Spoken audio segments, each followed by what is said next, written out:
आइए बच्चों,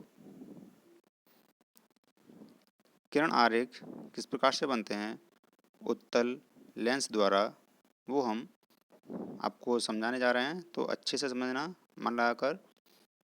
पहली स्थिति है कि जब वस्तु कहाँ पर हो, अनंत पर हो, तब प्रतिबिंब कहाँ बनता है, फोकस पर बनता है, अत्यंत छोटा बनता है, आभासी होगा और उल्टा होगा। ठीक है, आभासी नहीं, यहाँ पर क्या होना चाहिए, वास्तविक होना चाहिए।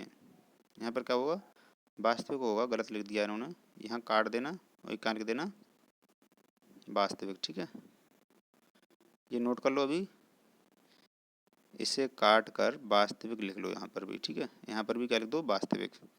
छोटा होगा, वास्तविक होगा और कैसा होगा, उल्टा होगा। ठीक है, गलत लिखा हुआ यहाँ पर। ठीक है, तो देखिए केवल एक ही स्थिति है, छठी स्थिति है, जहाँ पर प्रतिबिंब कैसा बनता है, आभासी बनता है। ठीक है, बकाया सभी में क्या बनता है, वास्तविक बनता है। वास्तविक मतलब आप जानते ही हो कि जब किरणें वास्तव में मिलती हैं तो उसे हम क्या कहते हैं, वास्तविक प्रतिबिंब कहते हैं। तो चलिए देखते हैं पहला और समझिए अच्छे से। ठीक है, देखिए जब वस्तु कहाँ पर हो, अनंत पर हो, ये वस्तु है हमारी ए बी, तो ये समांतर किरण चली और एक किरण समांतर ये चली, तो ये क्या होगा, प्रकाश का अपवर्तन होगा। अपवर्तन के बाद जो समांतर किरण आती है वो कहाँ से आती हैं बेटा, अगर किरण समांतर आती है तो वो कहाँ से हो जाएगी, फोकस से। तो ये फोकस से होकर चली गई। ठीक है, ये चली गई, तो इसका जो प्रतिबिंब बनेगा वो कहाँ बनेगा, यहाँ पर बनेगा, F2 पर बनेगा। कैसा बनेगा, ये देखिए किरणें वास्तव में मिल रही हैं, नहीं मिल रही हैं, क्यों, क्योंकि ये दर्पण तो है नहीं जो इसमें पार नहीं होंगी। तो ये तो क्या है, ये तो क्या है, लेंस है, तो लेंस में तो पार हो जाएंगी किरण। ठीक है, जब पार हो जाएंगी तो यहाँ मिलेंगी, जब यहाँ मिलेंगी तो यहाँ पर क्या बनेगा, प्रतिबिंब बनेगा। कैसा बनेगा, वास्तविक बनेगा। कैसा बनेगा प्रतिबिंब, वास्तविक बनेगा, क्योंकि किरणें वास्तव में मिल रही हैं इसलिए वास्तविक प्रतिबिंब बनेगा। ठीक है, कैसा होगा, अत्यधिक छोटा। कैसा होगा, अत्यधिक, बहुत ही छोटा होगा। ठीक है, और कैसा होगा, उल्टा होगा। ठीक है, वास्तविक प्रतिबिंब हमेशा क्या होता है, उल्टा ही होता है। ठीक, अगली स्थिति देखते हैं कि जब वस्तु कहाँ जाए, 2F और अनंत के बीच में आ जाए। जब वस्तु अनंत और किसके बीच में आ जाए, 2F बन के बीच में आ जाए, तब देखिए दो किरण जाएंगी, एक तो समांतर और दूसरी किरण जाएगी प्रकाशिक केंद्र से। ठीक, तो जो किरण समांतर जाती है वो अपवर्तन के बाद कहाँ से जाएगी, मुख्य फोकस से होकर निकल जाएगी। तो चलिए देखिए, मुख्य फोकस से होकर ये किरण जो है चली गई, ये। और जो किरण प्रकाशिक केंद्र से जाती है, जो किरण प्रकाशिक केंद्र से जाती है वो बिना विचलित हुई कहाँ निकल जाएगी, सीधी निकल जाएगी। तो जहाँ ये दोनों किरणें प्रतिच्छेद करेंगे एक दूसरे को, क्या करेंगे, प्रतिच्छेद करेंगे एक दूसरे को, वहाँ जो है प्रतिबिंब बन जाएगा किसका, ए बी का प्रतिबिंब, ए डैश बी डैश। अब देखिए समझ लीजिए अच्छी तरह से, इसका प्रतिबिंब कहाँ बन जाएगा, इसका देखिए सिर क्या है, ऊपर है ये सिर, ये तीर का चिन्ह है, ये क्या है, इसका सिर है, और इसका सिर देखिए कहाँ है, नीचे आ गया।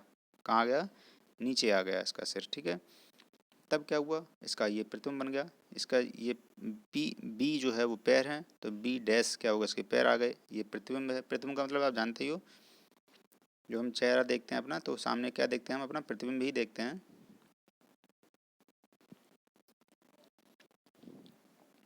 तो इस प्रकार से ये जो प्रतिबिंब बन गया, कैसा बना, प्रतिबिंब कैसा बना, एक तो किरणें कैसे मिल रही हैं, वास्तव में मिल रही हैं, तो किरणें वास्तव में मिल रही हैं तो प्रतिबिंब भी कैसा बनेगा, वास्तविक बनेगा।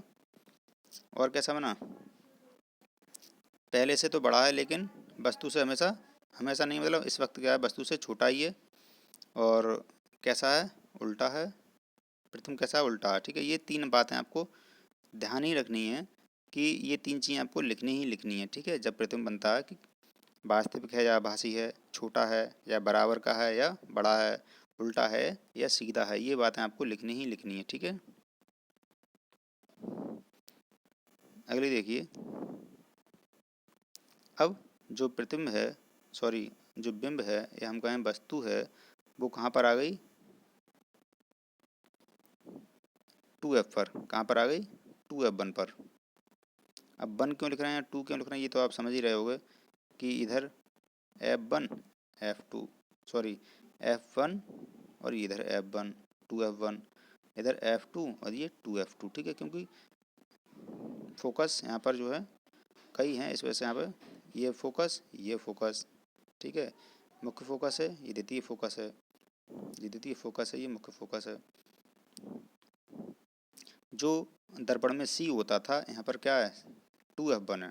जो दर्पण में C होता था वो 2F1 है यहाँ पर, ठीक है, इतना ध्यान रखना।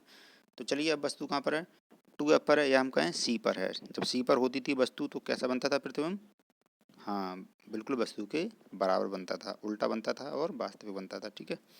तो चलिए नोट करते हैं, अब समझते हैं। ये देखिए सीधी किरण गई और एक प्रकाशिक केंद्र से गई। जो सीधी जाएगी वो अपवर्तन के बाद कहाँ से जाएगी, F से होते हुए निकल जाएगी, और जो प्रकाशिक केंद्र से जाएगी वो बिना विचलित हुए सीधे निकल जाएगी।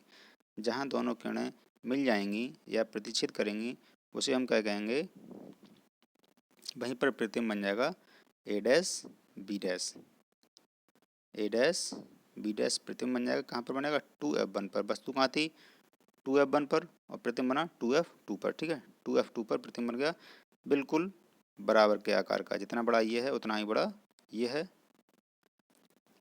तो कैसा बना, देखिए वास्तविक बना, ठीक है। पहली स्थिति क्या आई, वास्तविक बना। दूसरी स्थिति क्या है, छोटा या बड़ा, कैसा है, वस्तु के बराबर है, और कैसा है, उल्टा है, ठीक है। कैसा है, उल्टा है। ये बात 3 आप समझ आ गए होंगे। अगली देखते हैं, चौथी स्थिति बहुत ही इम्पोर्टेंट है। अब वस्तु कहाँ गई, 2F1 और F1 के बीच में। आप वस्तु को यहाँ पर भी रख सकते हैं, ठीक है। वस्तु को आप बीच में कहीं भी रख सकते हैं आप, ठीक। तो जब वही स्थिति, सीधी गई किरण और एक ये निकल गई, ये वाली किरण यहाँ से हो जाएगी, तो कहाँ मिल गई, A1 पर, A डैश पर मिल गई। तो यहाँ इसका प्रतिबिंब बन जाएगा, जो कि किससे बनेगा, इससे थोड़ी दूर बनेगा इधर, ठीक है।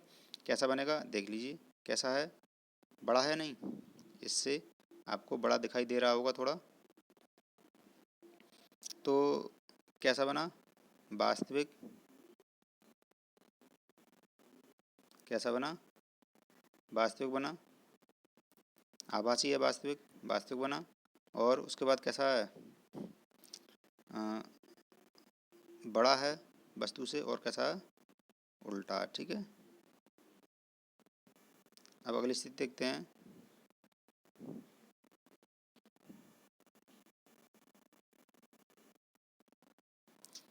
जब वस्तु F1 पर हो या हम कहें फोकस पर हो, ठीक है। जब वस्तु F1 पर हो, ये भी क्या फोकस तो ही है। तो जब वस्तु फोकस पर है तब प्रतिबिंब कहाँ बनेगा, अनंत पर बनता है। तो एक किरण सीधी गई और एक किरण ये चली गई बिना विचलित हुए सीधे, ठीक। एक किरण ये सीधी गई बिना विचलित हुए, और एक सीधी गई समांतर, मुख्य अक्ष के समांतर गई, और ये चली गई F2 से। तो ये दोनों किरण क्या है, समांतर हैं। ये दोनों किरण क्या हैं, समांतर हैं। तो इसका जो प्रतिबिंब बनता है वो कहाँ बनता है, अनंत पर बनता है, ध्यान रखना, ठीक है। ये यही इसीलिए बार बार पूछा जाता है कि इसका प्रतिबिंब कहाँ बनता है, अनंत पर बनता है। और ये सबसे ज़्यादा इम्पोर्टेंट और सबसे ज़्यादा पूछा जाने वाला पॉइंट है। ये सबसे ज़्यादा पूछते हैं, ये वाली, यही वाली स्थिति सबसे ज़्यादा पूछते हैं। क्यों पूछते हैं, क्योंकि इसमें सब कुछ उलट जाता है, उलट पलट हो जाता है। सब जो अब तक पढ़ रहे थे वो सबका उल्टा हो जाता है इसमें। देखिए कैसे हो जाता है, अब तक आप पढ़ रहे थे कि प्रतिबिंब कैसा हो रहा था, वास्तविक हो रहा था, ठीक है। और कैसा हो रहा था, उल्टा हो रहा था, ठीक है। और बड़ा छोटा तो हो ही रहा था, लेकिन इतना बड़ा नहीं हो रहा था। दो स्थिति तो ये है मेन, जो कि उलट जाएंगे यहाँ पर, ठीक है। उलट गई, देखो कैसा बना, इसका सिर ऊपर, इसका सिर ऊपर, इसका भी सिर ऊपर। और यहाँ पर देखिए वास्तविक नहीं है, ये कैसा डेड डस्ट करके मिलाई गई लाइन, तो इसलिए ये आभासी है, ठीक है। तो देखिए ये है वस्तु, ये हमारी वस्तु है AB। एक किरण ये सीधी गई और ये F1 से F2 से हो जाएगी, ये चलेगी F2 से, और ये जाएगी O से। तो ये आगे किरणें आपको ध्यान से देखोगे आप, तो ये क्या होगी, आगे किरणें जाके फैल रही हैं। देखिए ध्यान से, अगर ये किरणें आप आगे जाके देखेंगे तो क्या हो रही है, धीरे धीरे फैलती हुई जा रही हैं। तो आगे जाके कहीं तो ये मिलने वाली है नहीं। तो जब हम इन किरणों को पीछे की ओर उठाते हैं डेड डैश करके, जब इन किरणों को हम पीछे की ओर उठाते हैं इधर, जब डेड डैश करके हटा रहे हैं इसलिए प्रतिबिंब कैसा होगा, वास्तविक आभासी होगा। डेड डैश करके हटा रहे हैं इसीलिए ये प्रतिबिंब कैसा होगा, आभासी होगा, ठीक है। और जहाँ ये किरणें दोनों मिल जाएंगी वहाँ क्या बन जाएगा, प्रतिबिंब बन जाएगा ए डैश और बी डैश, ठीक है। कैसा बना, सीधा बना, और कैसा बना, बहुत बड़ा बना, ठीक है। कैसा बना, बहुत बड़ा बना। ये बात समझ गए, आभासी है, सीधा है और बहुत बड़ा। तो छठी स्थिति आप विशेष तौर पर याद रखें क्योंकि ये कई बार पूछी जाती है एग्जाम में। अब देख लीजिए, अवतल लेंस से किरणारे किस प्रकार बनते हैं, उसके नियम कि अगर किरण मुख्य अक्ष के समांतर आए, ये देखिए मुख्य अक्ष है, ये क्या है, मुख्य अक्ष है, इसके समांतर किरण आ रही है ये वाली, तो ये क्या होगी, अपवर्तन होगा। तो अपवर्तन के बाद ये ऐसा लगेगा जैसे ये यहाँ से स्टार्ट हुई हो, ठीक है, जैसे ये किरण यहाँ से निकलना प्रारंभ हुई हो, समझ गए। तो ये किरण सीधी आई और सीधी के बाद ऐसे निकल जाएगी जैसे कि ये किरण कहाँ से निकल रही हो, यहाँ से निकल रही हो, ठीक है, इससे।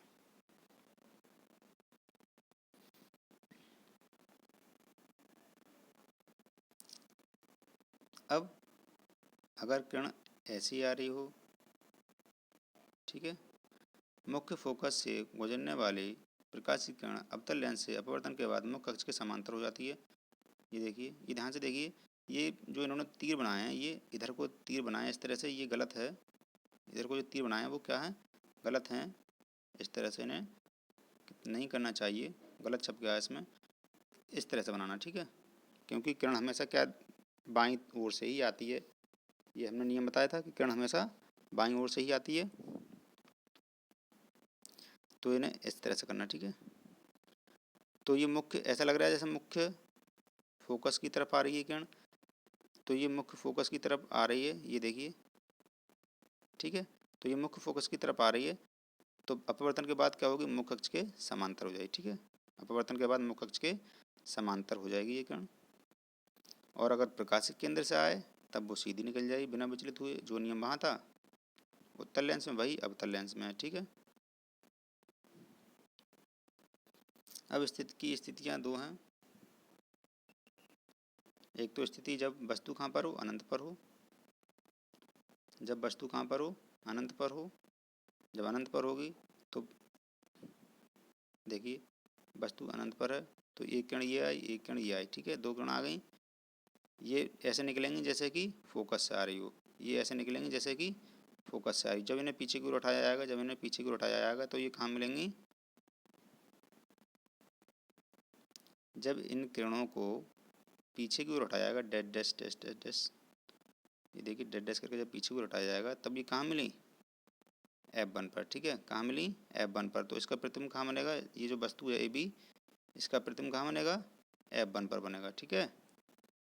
देखिए अगर वस्तु अनंत पर होती है तो प्रतिबिंब कहाँ बनता है, F1 पर बनता है, और अत्यधिक छोटा बनता है, आभासी होता है और सीधा होता है, ठीक है। आभासी होगा और सीधा होगा। इसकी स्थिति यहाँ पर बिल्कुल क्लियर हो जाएगी बिल्कुल भी आपको, ठीक है।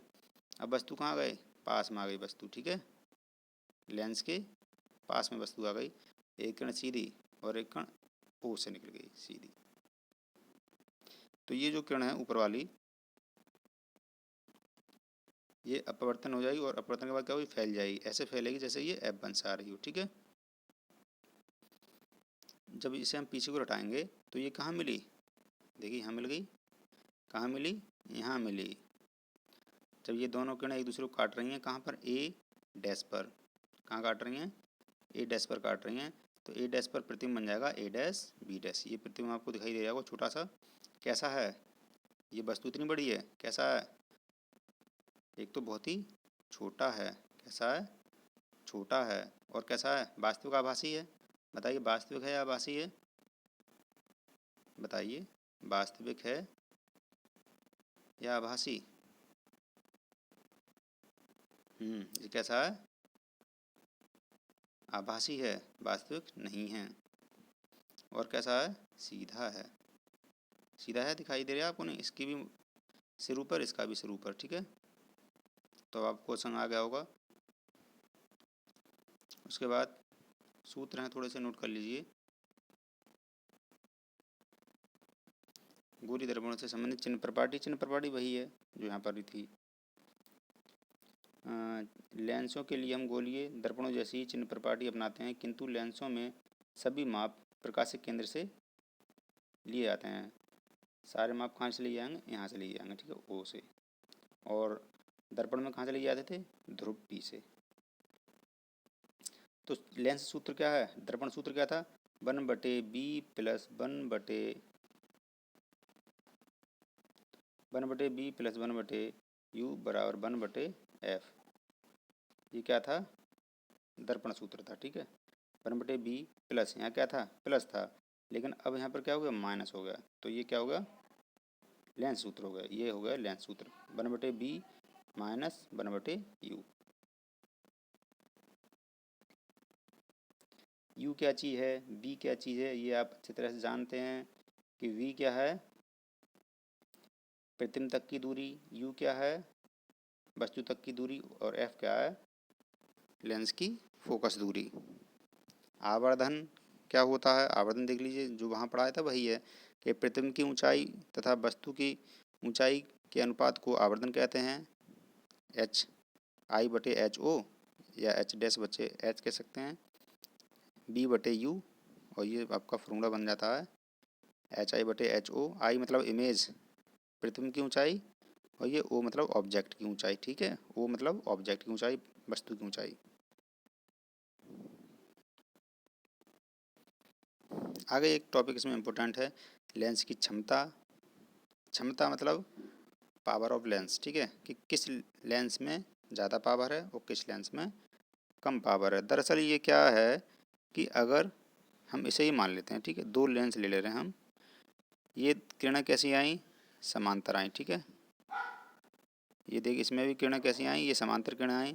इसने तो क्या किया? किरणें यहाँ आके मिलाई, ठीक है। इसने क्या किया?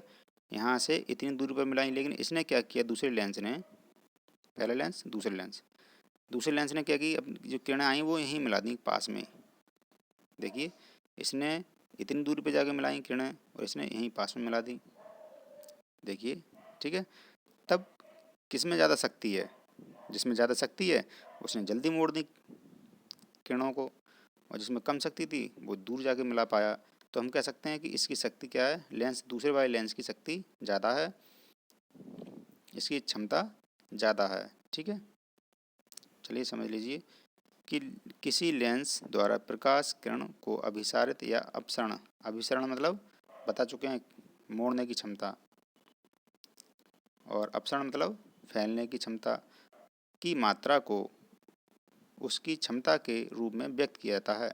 लेंस की क्षमता उसकी फोकस दूरी द्वारा व्युत्पन्न होती है। तो लेंस की क्षमता का जो सूत्र बन जाता है वो बन जाता है P बराबर 1/f, ठीक है, P बराबर 1/f। और जो लेंस का मात्रक होता है, लेंस की क्षमता का जो मात्रक होता है वो डायोप्टर होता है। क्या होता है? डायोप्टर होता है, उसे हम D से प्रदर्शित करते हैं। डायोप्टर उस लेंस की क्षमता है जिसकी फोकस दूरी क्या होता है? ये 1 मीटर होती है। एक डायोप्टर उस लेंस की क्षमता है जिसकी फोकस दूरी क्या हो? 1 मीटर होती है। और उत्तल लेंस की क्षमता उत्तल लेंस की जो क्षमता होती है वो कैसी होती है? धनात्मक होती है। और अवतल लेंस की क्षमता होती है वो ऋणात्मक होती है। ये जो कुछ पॉइंट थे इम्पोर्टेंट, वो आप नोट कर लेना और अच्छे से याद कर लेना,